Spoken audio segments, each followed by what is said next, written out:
Good afternoon. I decided to come outside today. You can hear my wind chimes in the background. I love those chimes. They have such a beautiful sound. I needed to be in the presence of some beautiful things today. After all the violence and all of the uproar this weekend and COVID and everything else, I just wanted to be in beauty and in peace. Like this flower. My daughter gave it to me for Mother's Day. It's just beautiful. Like the flowers that we have here that are in honor of my father and father-in-law who served in the military. They're just beautiful. Like the sunshine and the breeze. All good gifts to us from God. It's been a stressful week. All of the news coming out of Minneapolis and Des Moines of all the hurtful things being said to and about others, and people not sure of what the violence is going to bring to their lives. Like many of you, I pray for all of them. I pray for the family of George Floyd. I pray for the policeman that murdered him. I pray for all of those people who have been demonstrating and asking just how long this is going to go on. I've watched the protests on TV, and last night I started crying.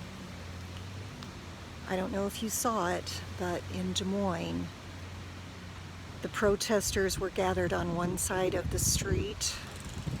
The police were gathered on the other. The reporters were saying the situation was tense.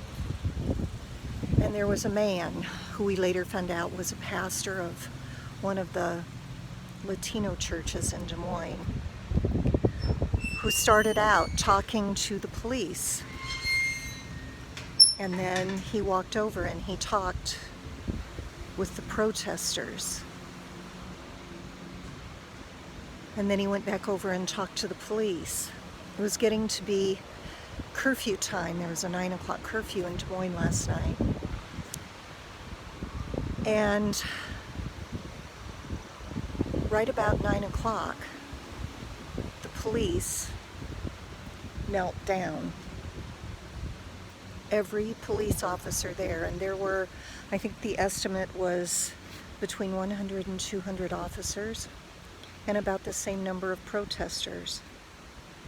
And they all got down on one knee together, protesters and police.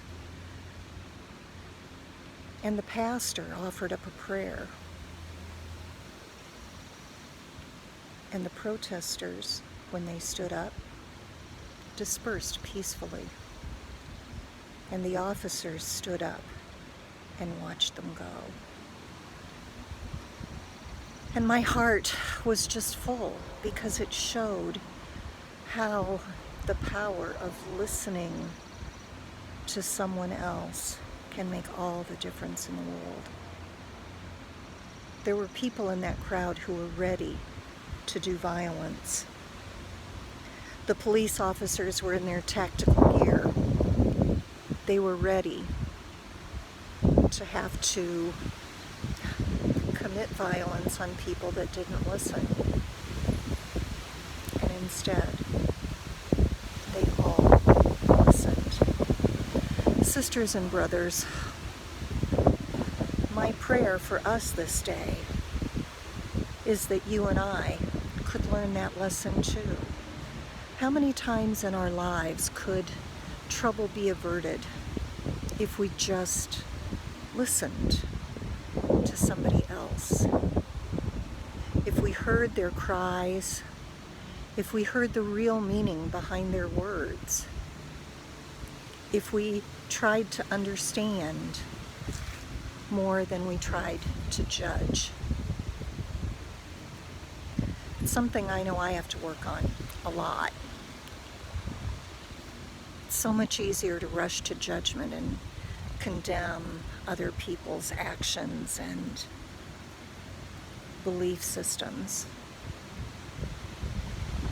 And what Jesus says is, let those who have ears listen.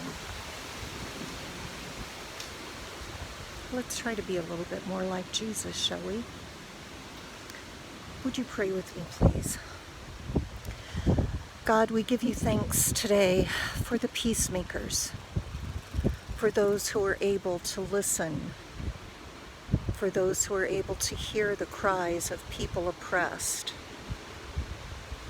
for those who are able to communicate how we can best keep the peace. God, for all your children who are hurting this day, we offer our prayers. Be with them and be with us as well as we learn day by day to walk more in your ways. Amen. I hope you all have a more beautiful day today. As you can see, I've got the windows open on my house.